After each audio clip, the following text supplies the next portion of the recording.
everyone. Hello, hello, hello. Welcome to another session. This is a free session with a ton of fantastic information. So really excited to have everyone on the phone or those who were able to dial in through Zoom. Thrilled that you are a part of this. You are going to get a ton of information over the next hour and look forward to any questions that you have. This is the sort of meeting that, unlike many, is very much interactive. So you'll be able to not just simply have me talk at you, but also be able to ask questions along the way. So with that, looks like we've got just a couple of folks here to go ahead and admit. And then what I will do is just ask that folks go on ahead and keep their microphone on mute where they can so that we all will be able to hear. And of course, if you have questions, as I said, what you can do is go on ahead and enter them in the chat. And then towards the end of the conversation, I'll go ahead and allow everyone to ask whatever questions they might have in person. So my name is Pam Hill, and looking forward to having a great conversation today. And what we're going to do is talk about a topic that's near and dear to my heart, and that I think just does not get talked about enough. And that's how it is that you can buy a house for less than six figures. You cannot do that everywhere. That's the very first thing for me to say. You can't do that everywhere, but you can do it in an awful lot of places. So that's what we're going to talk about specifically, is how to buy a house, not just for less than six figures, but really for the price of a car, the same way I have many dozens of times now. So my name is Pam Hill, and my company is called My Smart Cousin. And my website is mysmartcousin.com. And you can certainly be able to follow me through @mysmartcousin. So @mysmartcousin through all of my social. But how it is that I got started in this business is essentially that probably 10 years ago or so, I kind of fell into this business. I don't know if others have had that experience of having an investment find them rather than them really looking for the investment. And in this case, the investment that found me was that my husband, he was looking for a house to buy. He had been renting in the Wilmington, Delaware area, actually in an area called Newark, Delaware. We hadn't married at the time we were dating, but he was looking to buy. And so I tagged along, ever the good sport, to see what is it that was going to be available. And this was right around the time of the Great Recession. And I was absolutely shocked to see that there were houses in Wilmington, and okay, Delaware is not the biggest state. In fact, it's one of the tinier states in the US, but it is in the Northeast, just not quite walking distance to Philly, but certainly a subway or a bus type ride away from Philly, not that far away from parts of Southeast New Jersey. And other areas, a 2-hour car ride to New York City, that sort of thing. So I was really stupefied that you could find a house for as little as we were seeing. And back then the prices were in the low 20,000s. He ultimately ended up buying a house, a row house, 3-bedroom, 1.5 bath, for $26,000. And once I saw that, I could not unsee it. And so that became my newfound passion. And over the past 10, I guess more like 12 years probably now, I've since also started to get very engaged, not just in the journey of buying houses and then fixing them up and renting them out, but also in housing advocacy. So in making sure that since I'm already a part of really people's families, when you come right down to it, because that's what you are when you're participating in single family rentals, that I wanted to make sure that I was also a good steward and a good advocate. So that's what I've also been doing over, I've really just gotten started in that space over the past several months in a very active way, but had always been engaged in it kind of in a behind the scenes way. So that's kind of the background of how I got involved in this business. And like I said, I've been doing it 10 or 12 years. And so, I'm not a person who's going to give you advice after having only done this one time type thing. I have 25 houses, so that's what this 25 means, and they comprise 31 units. And the way that I participate in the market is through buy, hold, rent, meaning buy a house that's in decent shape, not fantastic shape, but decent shape, and then fix it up, hold on to it, and rent it out. What I did kind of before this was I was in the corporate space, as many of you might be. And in this case, the corporate flavor that I had was the energy utility business, electric utilities. So I'm a former CEO and Chief Financial Officer, CFO, of two electric utilities. Each one of them was probably $800 million in assets. The other one, almost $1 billion in assets.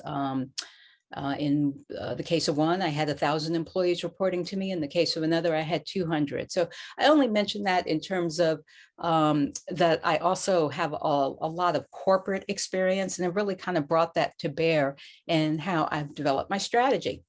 And then I am active in the social media world.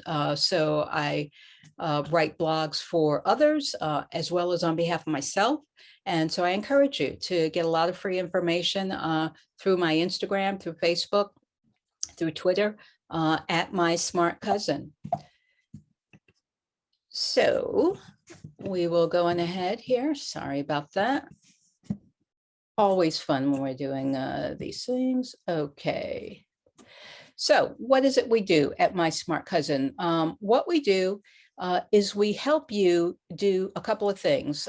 One is put together your plan, your business plan. For most people, that's going to mean their real estate plan, their real estate investment plan. But for some others, it's going to mean putting together their small business plan.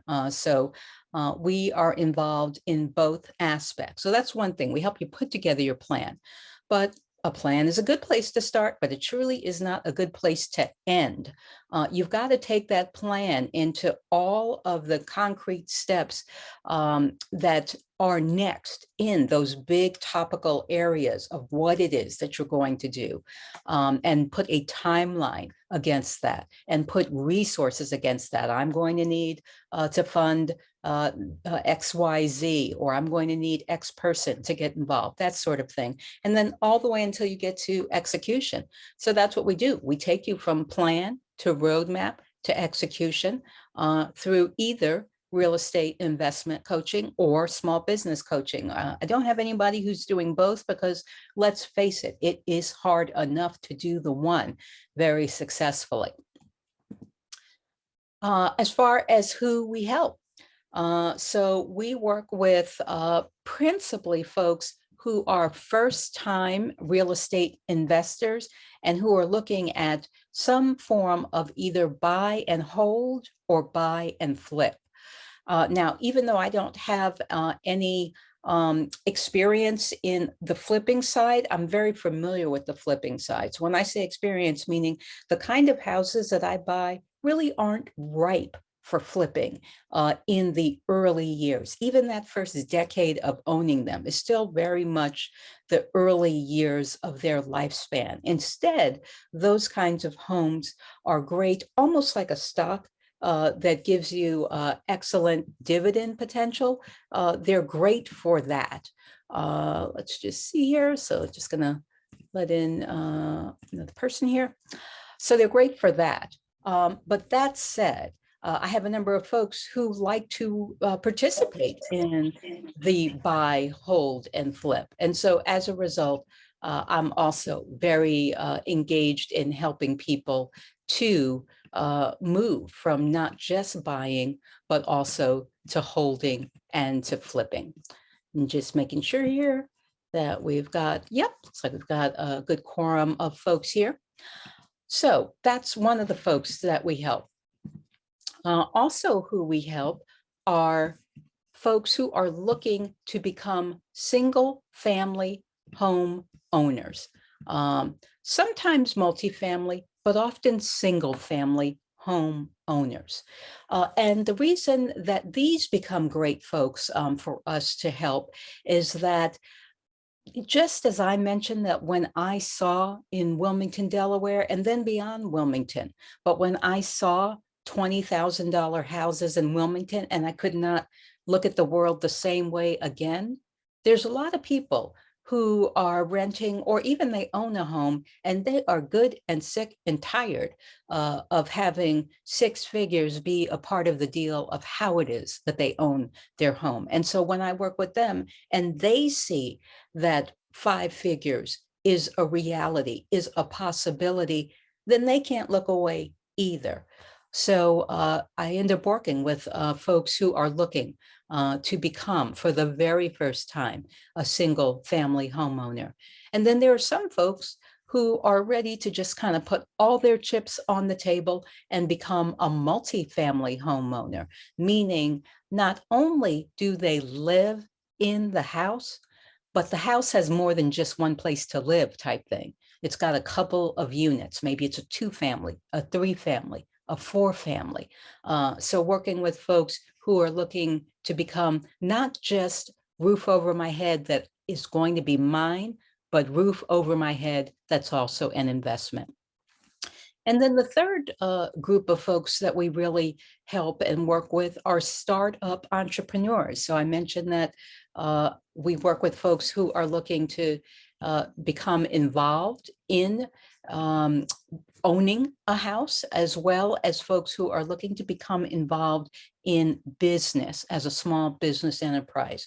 So of late, there's been a number of people who are very interested in obtaining a minority certification. So when I say a minority certification, what I mean by that is that there's the ability for many, through many government entities, to be able to obtain a special certification such that you will then be able to work with the government. So one kind of certification is something called a disadvantaged business entity, a DBE certification. That is something that tends to be particularly popular among folks who are looking to start a trucking business.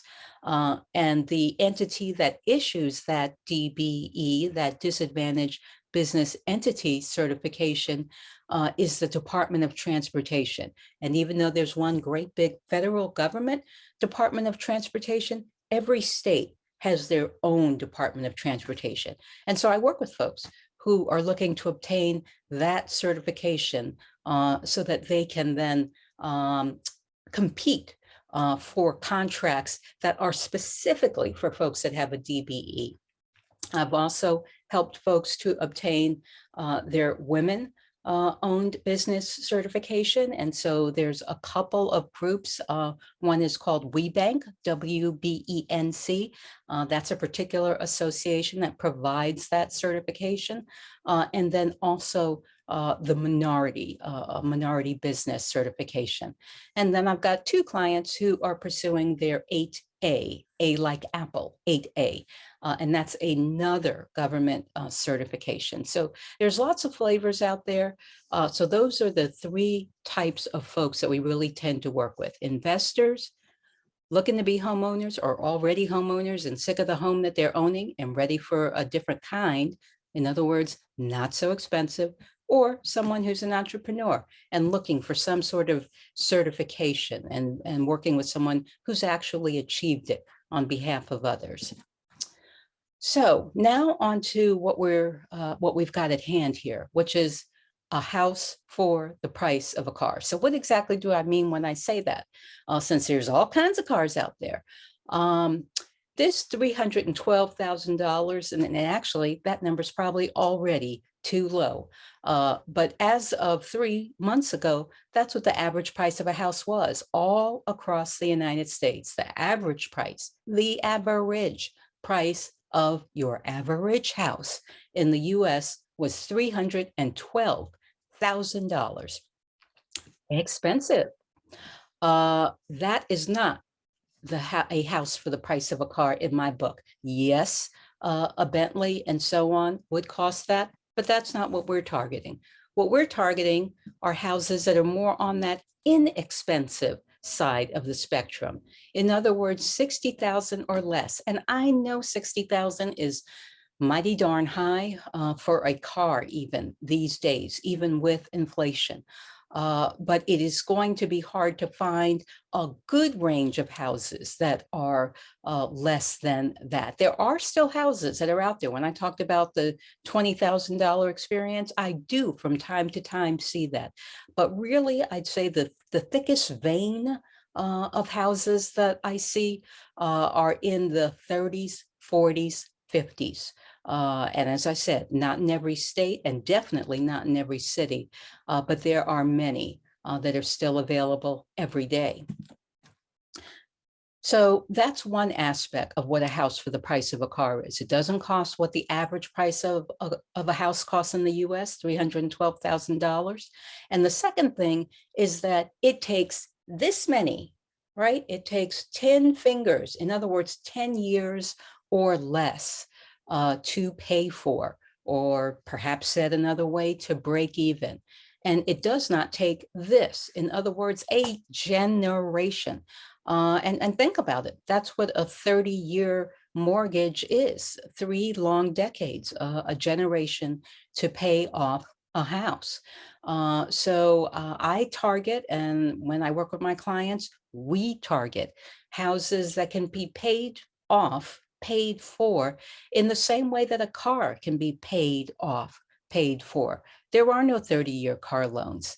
Car loans are 7 years, 8 years.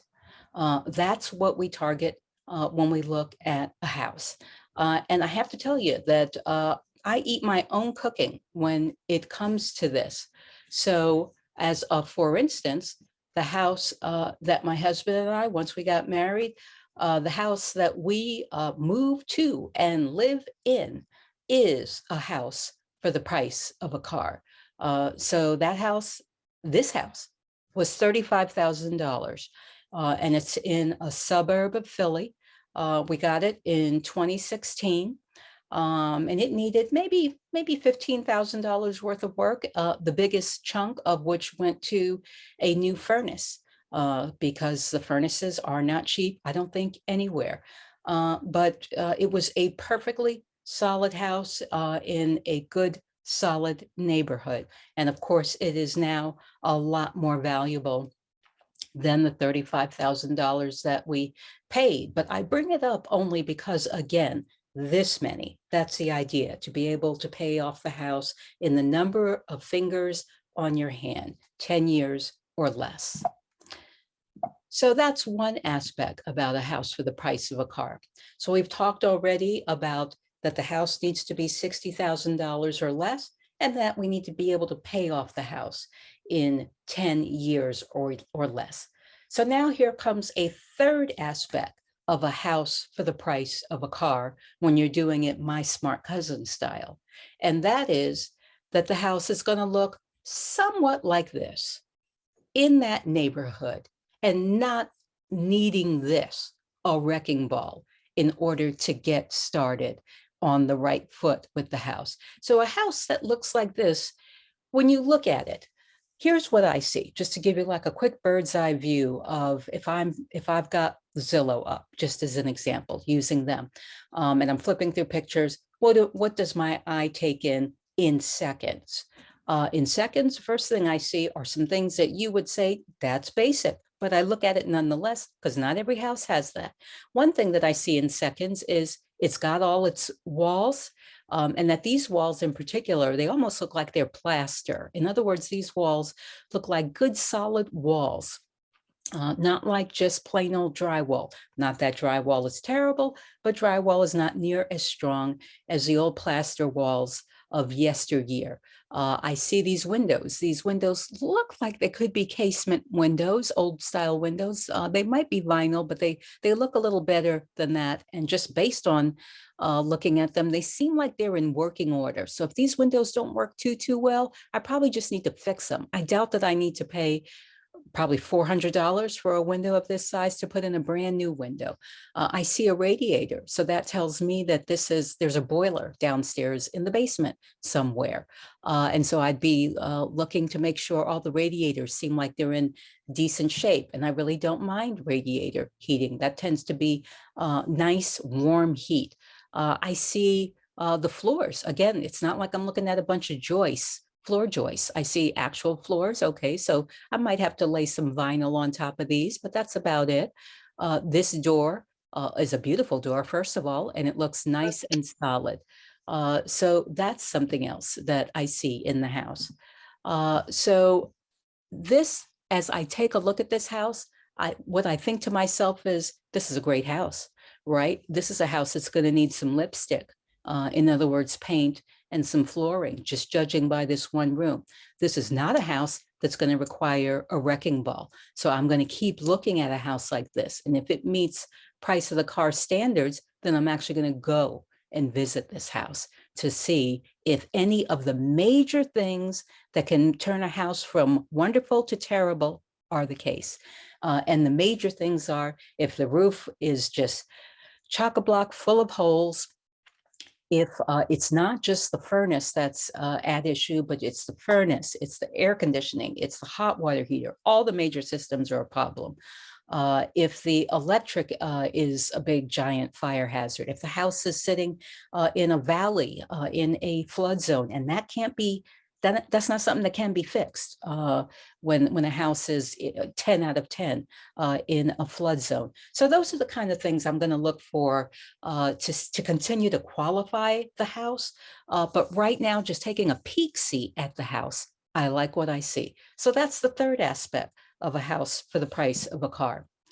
So now that I've given you a sense of what kind of criteria to bear in mind when looking for a house for a price of a car, the next question invariably is, that's great, Pam, but where? Where, pray tell, are these houses?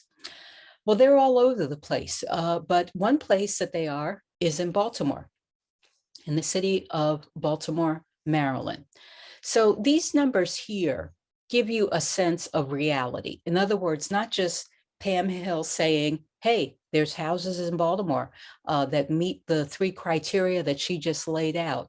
$60,000, you can pay for it in 10 years or less, and it's not some tumble down that you must shudder and really can't think about. These are the houses that I looked at when I pulled up houses that were sold. So the houses that have been sold at that $60,000 or less price tag that just look based on the pictures like they could qualify, 500 houses in Baltimore have been sold at that price over the past 3 months, over the past 90 days. And when you look further back in time, over the past 12 months, a little over 2,000 houses have been sold. And sold is the important word here, as opposed to for sale. What's valuable about looking at sold is then you can see that there was not just a willing seller, but a willing buyer. And the willing buyer paid money to buy the house.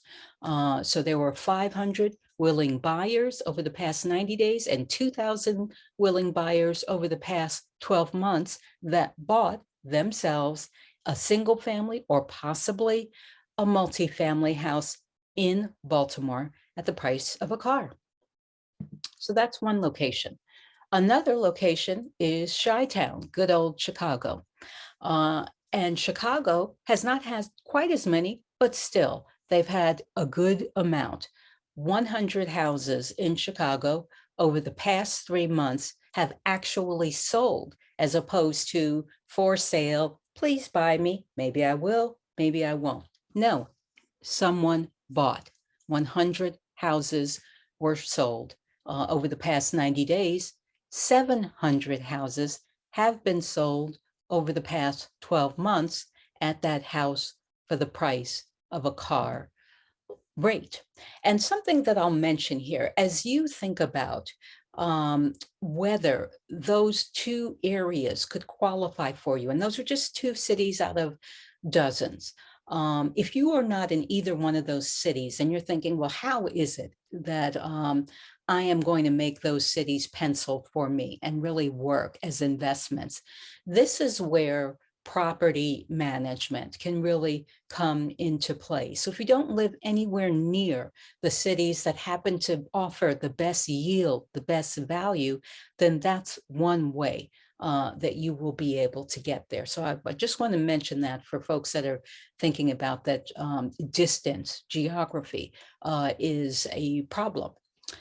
Okay, so here we threw out the two cities, but the fact is that's just two cities. In most of these United States, you can buy a house for $60,000 or less. Now there are states, and we're treating the District of Columbia, DC, as kind of its own little mini state here, but there are states where it's not possible.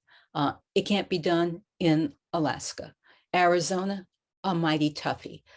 California, I'd say the best I've ever seen in California is really what I would call a tumble down that's a mobile home.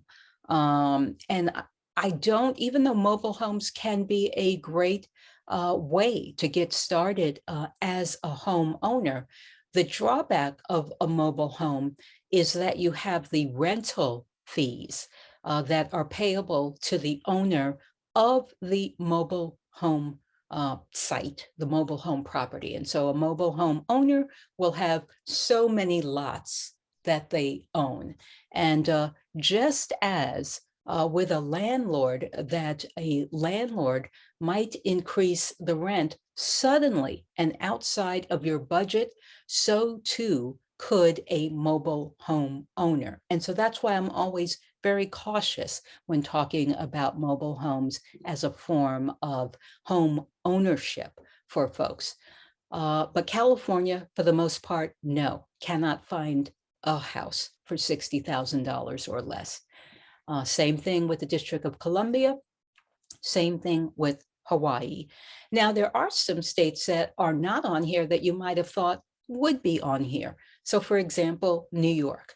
And the reason that New York is right among being able to buy a house for the price of a car is because of the state of New York, upstate in particular.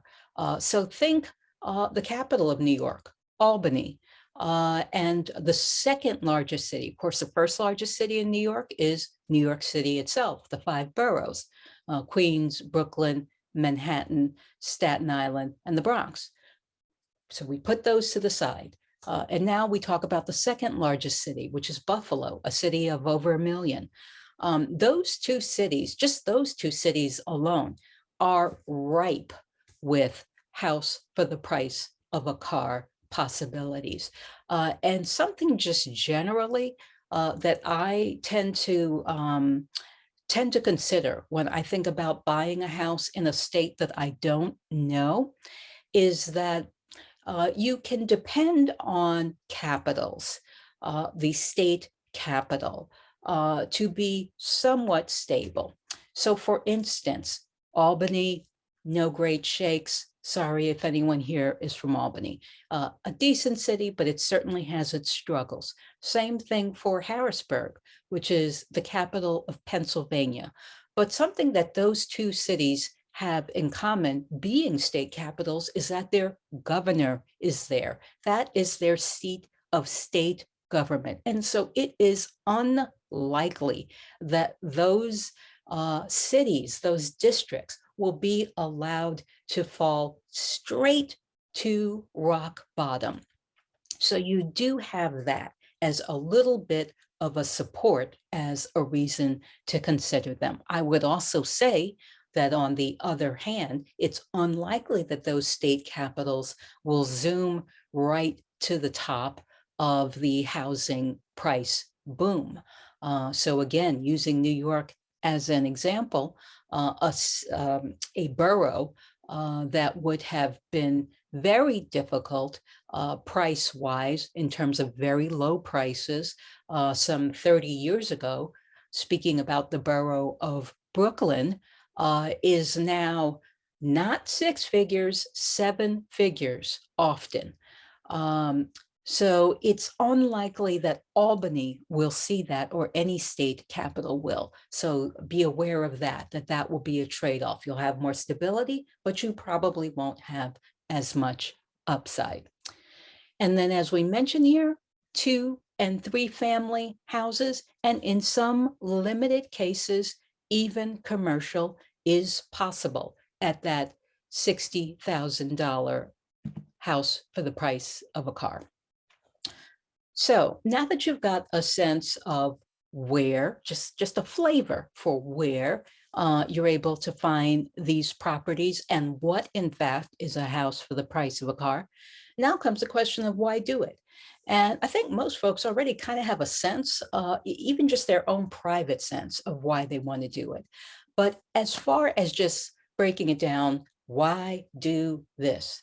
One is because it really is a plank in building wealth. It's not for nothing that many of the millionaires and billionaires like them or love them or hate them in the US. It's not for nothing that many of them are real estate investors and that's a big component of their wealth. So real estate can really be a strong plank in building your long-term wealth, even if your wealth just starts with that one house. That itself is valuable. Second is this spigot here, this thing that looks like a faucet with a dollar bill coming out of it. That's what it is. That's what real estate is. And more and more, even some other kinds of assets have become that. But real estate in particular has that unusual characteristic of allowing you to make money from it year after year after year through renting it. And that's something that's quite valuable. We're going to use an example here just so you can get more of a sense of this. So imagine that you have a house. You've bought one, my smart cousin style. So the cost was, of course, the price of a car. In this case, it was $40,000. You couldn't get away with just buying a bucket of paint at Home Depot. It took more than that. And so you had to spend as much as $20,000. Maybe that was through a combination of the furnace was sort of on its last legs. You didn't want to take a chance. You looked up at the bedroom ceilings, you saw some leaks, so you said, oh, let me get a roofer up there and make some repairs to the roof. You weren't too pleased with the appliances, so you went on ahead and replaced those, and you put on some paint and that sort of thing. So when you did the tally, boom, you're at 20,000 bucks. So now, of course, the house didn't really cost you 40,000, it cost 60,000. So what's your conservative annual picture? Maintenance. If you have fixed up the house and you've kind of addressed all the major issues, then your maintenance is going to be around about $1,000 a year. That's certainly what you should budget for it. Your mortgage, your insurance, your property tax, if you finance this house, you're looking at about $6,000. And rent these days is going even higher than this. But if you look at a house that is selling for $40,000, it's in that neighborhood, again, back to the 2 example cities that we gave of Chicago and Baltimore. And so you look at, well, if I buy a house for $40,000, what's the rent going to be on that house? That house is more than likely at $40,000, a 3-bedroom, 1-bath, possibly a 2-bedroom, 1-bath. And so the rent is going to be in that $1,300 neighborhood a month. giving you an annual of 15,000, a little over, meaning your annual net, when you subtract out the 6,000 that you got to hand over, the 1,000 that you got to hand over, or at least budget for, it's leaving you with 8,600 bucks. So a 14% return on investment, which is not at all bad. But don't forget, it's not just this return, this cash flow that you're getting, but it is also the lottery ticket value of the property. Remember Brooklyn, folks, Brooklyn, New York. Many a person who's sitting in Brooklyn cannot believe their luck. And that is really all it is. But it happens. And so any property in Brooklyn, the worst property on the worst block, has become a in the money lottery ticket. And so that too is the value of a house for the price of a car, that it possesses the ability to go up not just fivefold, but tenfold, 20-fold. So in a nutshell, why do this? Because you've got your rental opportunities in the form of both short-term and long-term. The short-term Airbnb is but one example, but you can rent it out short-term to Airbnb. If you're near a great hospital, you can rent it out to traveling nurses, or you can do it long-term. Rent relief, what this is all about is that in this day and continuing age of COVID, there continues to be money in many states for rent relief, in my opinion, as there should be. And so rent relief has become another way to protect almost your investment. I suspect it'll be around for another 2, maybe 3 years. And so that helps give you some comfort that your house will really have folks who can pay the rent, and if they can't, that they'll be able to obtain rent relief, which will go right to you. So that's one reason to rent, short-term and long-term. Another reason is you can sell it, i.e. that lottery ticket value that I talked about. You can also count on appreciation, especially if it's a house for the price of a car. And then there's many other ways to kind of yield wring money out of the house. Storage is one thing that I recently read about, and now even swimming pools.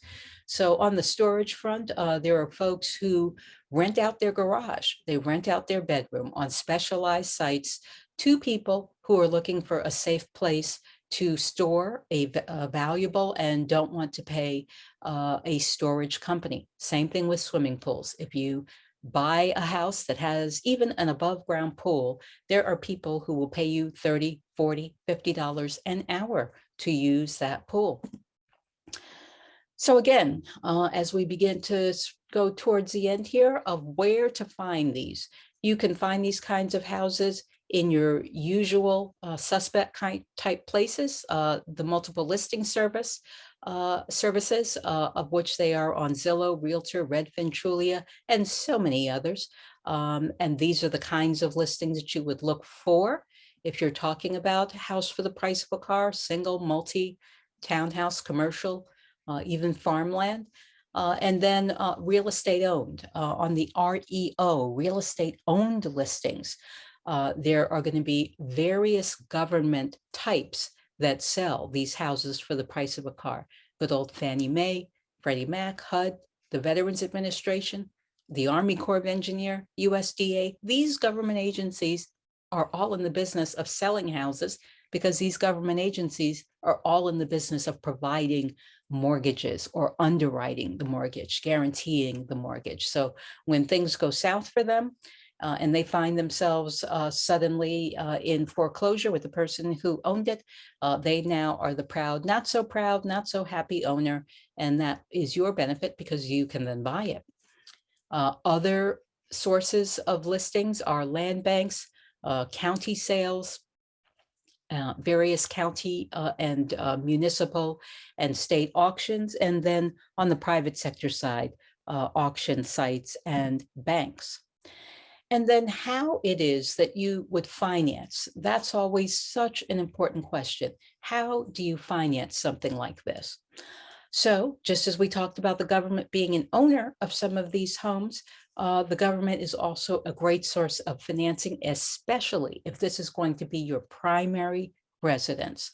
So if it's your primary residence, be it single family or multifamily, multi meaning all the way up to 4 units, here's who you can count on. You can count on Fannie, you can count on HUD. If the house is in an area that the U.S. Department of Agriculture, USDA, deems rural, you can count on them for a mortgage. Can you imagine that? USDA, yes, they also provide mortgages. They actually do it as a loan guarantee. Outside of these kinds of entities, of course, I didn't mention the VA, but if you are a veteran and qualify with their criteria, that's another way to finance. There are home buyer programs. So almost every city, county, state has some kind of money for first-time home buyers. And usually you don't really have to be first time like, this is my first time buying. Really, all you have to be is, this is my first time buying in your city, in your county, in your state. It could be as little as 5,000, or if it's California, probably more like $20,000 or $30,000, not just put right into your hand, but rather it sits almost like a credit and is available for you to use on your down payment, on your closing costs, or a combination. Tenant rental assistance. If you know anybody who is receiving a voucher, a housing choice voucher, also called Section 8, there are programs through the housing authorities where they will help you move from renter to owner by converting essentially the payment that they make for your rent instead into your mortgage. And then there are various other homeowner assistance programs. If you're instead looking at this through the lens of, hey, I'm not going to live in this house, period, this is 100% an investment property, well, then there it's going to be difficult, I'd say, probably not even possible for some of these to qualify on the government side, because they really are meant to facilitate home ownership. So there you're going to be looking at the private sector. So hard money lenders, land bank partners. You could always look at your own house if you own one, and think about a HELOC, a home equity line of credit, and essentially leverage up your house through a HELOC, and then use those funds to help with the down payment or outright purchase of your house for the price of a car that's going to be your investment property. And then how to get started. So how you get started, it's going to be, we develop a detailed strategy, timetable, financing plan, and implement it, right? So there's so much, and yet you don't want to boil the ocean type thing. You don't want to look everywhere all at once.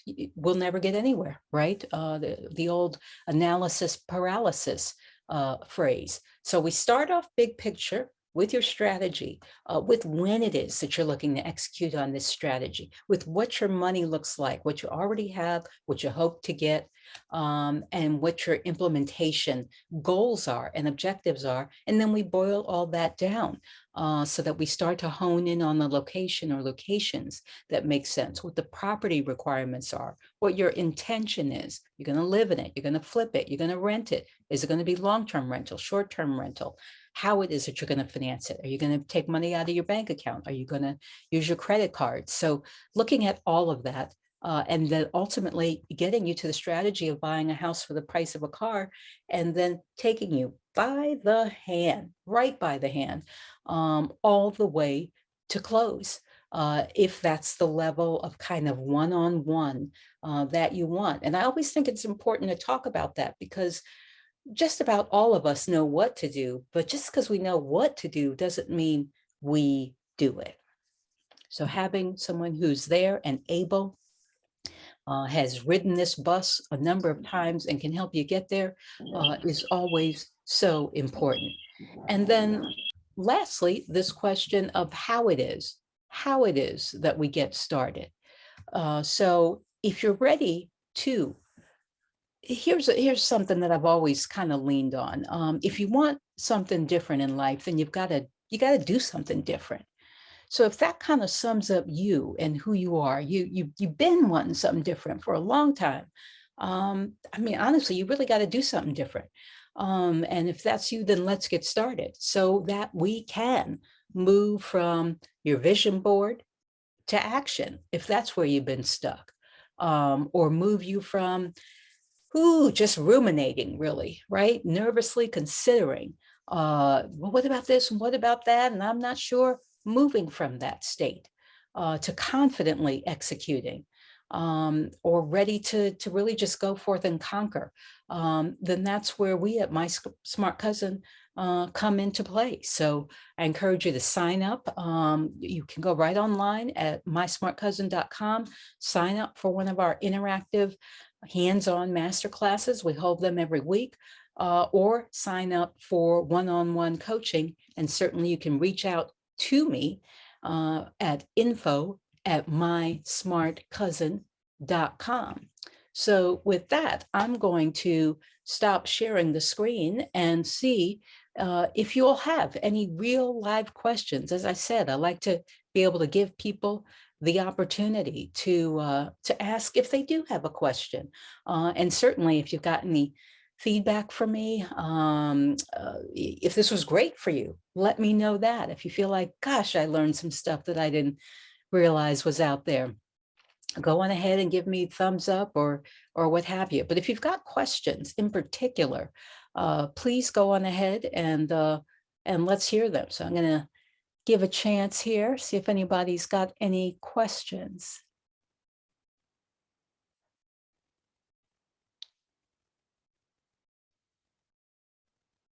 All righty, and I'm going to check here. In the chat, John says, thanks for sharing such great information. I'm learning so much. How awesome is that? I want to have more information from you after this webinar. Thanks. Dion says it's very informative. I so appreciate that. As you can tell, my heart and my passion is really in this. So if this is something that has really struck a chord for you, then I look forward to working with you all. I'll give it one more going once, going twice, so that if folks have anything that they'd like to add, that they have the ability to do so. I've got a thank you here from another participant, from Ravi. Thank you so much, Ravi, for participating. All right, guys. Well, then I'm going to leave you once again with, if you want something different from life, you got to do something different in life. So with that, peace and love to everyone, and look forward to working with you. All righty now. Good night. Thank you, John.